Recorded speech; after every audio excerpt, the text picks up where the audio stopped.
we haven't got a lot of time, so we have to move really slowly. Nice one. It's like the rush. There is a need, but there is a need to be strategic, to look after ourselves. Like care is resistance, self-love is resistance, joy is resistance, community is resistance. Our community feeds us, where sometimes our familiar relationships drain us. It's one and the same. Strategically speaking, that is the sphere we need to move in this system. So for me, even though I burn out and I'm the first person to be like, oh, I can work an extra day. I'm up at 3 o'clock, I'll be fine at 6. Like, I know this about myself, and I'm a very imperfect activist, but I'm also aware that I need a day off. I need to do other work that is about the craft that I trained in at the same time as doing this work. And if I'm doing one without the other, I feel off. I'm an egotist. I like success and achieving in a very particular way that may not be healthy.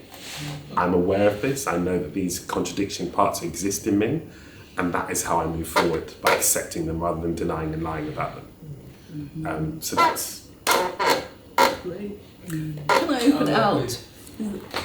I want to just open it out now to the audience, and we can go in many different directions, so whatever you say or you want to add is just fine. Did you have something? No, I was just saying how lovely it was, nice young man. Nice young man. I'm just going to say thank you again for creating this space, and to Polly, where is she gone? What's Polly gone? Okay, for just bringing this to the fore, I guess. So you mentioned a couple of things, intersectionality, I guess, like in the piece you were talking about not being able to afford to be able to be an activist, and maybe being homeless, or dealing with all of these different things that you sometimes can't afford to be as active as, wanting to buy the eco stuff. But also even there where you talk about burnout, which is a key thing that I know lots of people who work in this area or in the creative arts or wherever, they will always talk about burnout, because we're doing so much trying to push and challenge and go up against the barriers that sometimes we take on more than we should do. But that's also us, I guess, that's that legacy. We want to create legacy, but it's also the legacy of others before us having done that. So I completely hear what you're saying about the burnout. But what's interesting is in some of the spaces that we've had, and particularly in the shop that we had, that we wanted to sort of, I don't want to say disarm, but kind of like disarm people. So we use a lot of food in the projects that we do. And we styled this empty property into a 1970s West Indian home. And that was more because a lot of the stuff that was in there made people smile and made them think about something. It took them on a journey. We had discussions about white Jesus and what that meant in terms of, the kind of, the dominance of this sort of colonial mindset, like, religion was like a big thing. But we disarmed them, and we ran different creative projects, but food was kind of key in there.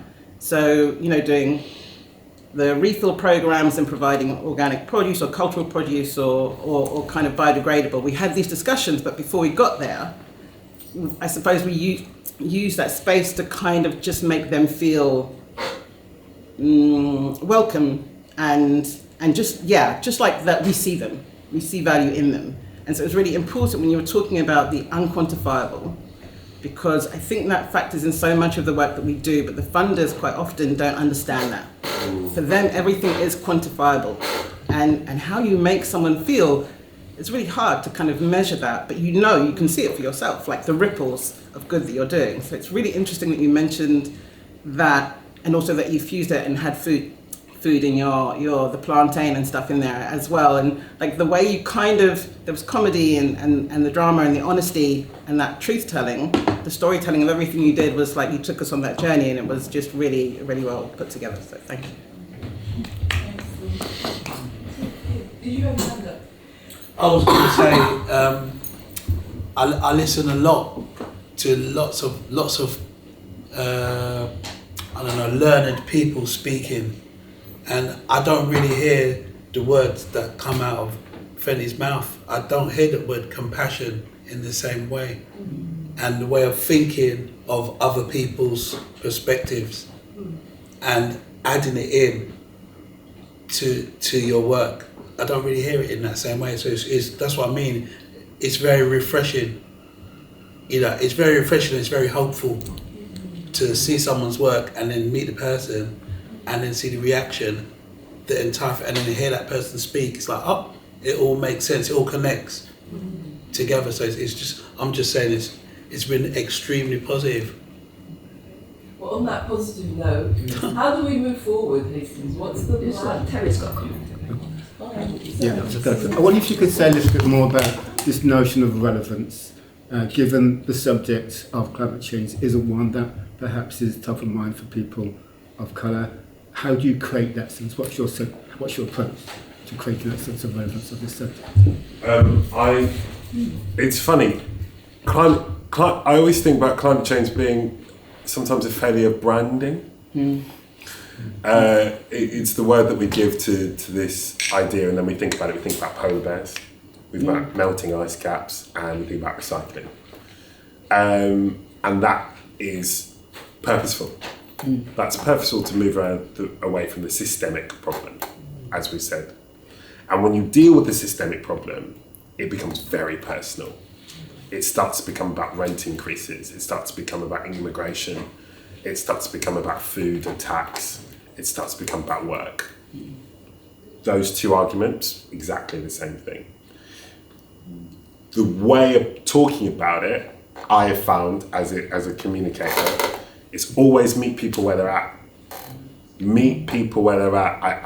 I have only learnt through arguing and failure, in a sense, and feeling like I got it wrong, that doesn't matter how passionately I feel about something, if someone isn't there, they're not there. And I can't be angry, upset that they aren't there. Because at a point in my life, I wasn't either.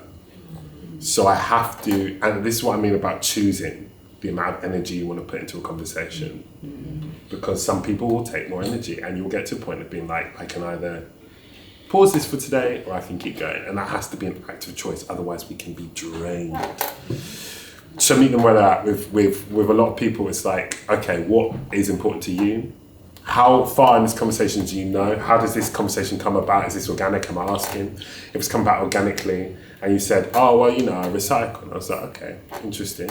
It's like, why do you recycle? Oh, because of this and that. I don't really think about it. Okay, cool, that's cool. What do you think about? What is important to you? That it's I sound like a missionary. I mean, I don't mean to, but look, we're all here. It works. But it's like you have to talk to people on a level of where they're at and not where we hope they will be in order to get them to where we hope they will be. Can I just say, I thought you approached it by bringing in those grassroots organisations, and you showed a wealth of different things that people can do and things that they felt that they could campaign on that was realistic within the scope of their lives. So I thought that was a really important moment when those people stood up and identified themselves, and then people can see that it's ordinary people. They don't have to be an artist or but to get to just add to that point, to get that to them to that place, I had to speak for myself. I had to have 35 minutes of me explaining who I am, who my family is, make you laugh. If you're laughing, you're listening. Make you laugh, make you understand through animation and song why this is important, what this has to do with you, how this isn't just Nigeria or America or how this is London, England right now. Like, that's the whole journey I would have a conversation with someone about. I would go from myself, from my experience, why I do what I do, to then get you to the point where you can look at that person, those activists at the end. If I'd started with them, it's a different thing. You haven't been on that journey, so why should you care? I had to, on this film, I had to take you on that journey strategically to then give you the opportunity to step forward and go somewhere else. I built the care with you. That was purposeful. That's what I mean by the meet them where they're at. I hope that's useful. Thank you. A follow-up question. Yeah. I know it's very difficult. The issues are broad, but if you had to say what is it you want people to go away with? From this? Yes. Sick. Question the other day. One, I would love you to go away with the idea that you are powerful and capable. Two, the need for community is more than any individualist narrative than you can ever believe. The idea that we individually are supposed to change the world is bullshit. It doesn't exist. It's not helpful. It's not helpful, it holds us back. It is all about how do we work together. That whole thing of like, we are building on the shoulders of other people is so true. Because even when we achieved the little thing, it's because someone wrote an email sometime, or some protest in 1963 meant that this thing happened, and so we were able to do that thing. They exist. So to rely on community, find the community where you could be, find the courage to leave a community if that's what you need to do, that you are not bonded by covenant or cult, but by love and necessity, and the ability to break is necessary. And that we are imperfect, and so we fly, we take cars, we do Uber, because we live in a system that requires these things. The choices to not do them are not the choices that save us, they're the choices that allow different pathways. They are active mental pathways for imagination. I cannot overstress the power of the imagination. It is what every athlete, top level athlete does, every top level person, is they imagine the outcome of their action before it is ever done. And that provides the cognitive pathway to achieving it. In order to do that, I need you to understand that there are groups and people that have succeeded. Recently, I was talking to a union activist who, when there is a coal mine approved in the north of England, has actively got it stopped for the last 5 years. I think it's already been pushed through. There are groups that do that. That when the government say, yeah, we're working, and it doesn't happen. And we wonder, oh yeah, didn't the government say yeah to that 5 years ago? The reason we don't know about that is because there were a group of people somewhere who said no, who then organised and did that. They exist, they're out there. I'm trying very hard to find the names of lots of them so I can spread the names of them. I don't know them, and if you find them, please let me know as well. I can tell you what I do know, but this is what I mean, like, I'm being real with you. It's hard because I can't find everyone. That is the destructive work of the powers that we're up against, is that they make us seem very disparate. The level of not knowing is our disempowerment. The level of knowing gives us power. So, groups, working community, can't achieve everything alone. We are imperfect activists. There is a responsibility we have to move forward in the way that we can find. We individually have, as part of these bigger groups, have purpose. I don't know what that purpose is. I found my purpose in asking the question.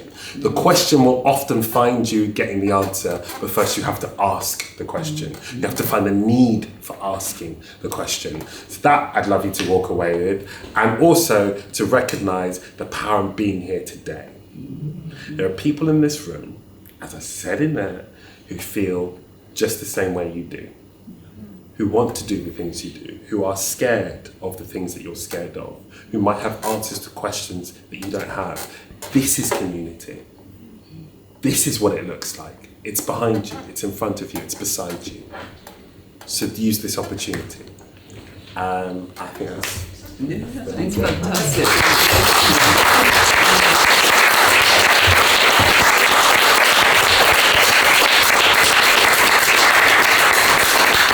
When you're ready to move to Hastings, you need to get this guy here. Yeah, really, thank you so much. I think we'll just take one question and it's a good place to stop, because you have your hand up. Oh, sorry, I didn't see. Yeah. It was a statement, actually, Okay. to say, apart from the fantastic messages and the explanations which are relevant so we can understand it, it was a brilliant piece of work. All of the styles, the different styles, the design, going from film into cartoon onto the set and the singing, amazing. So well done. Can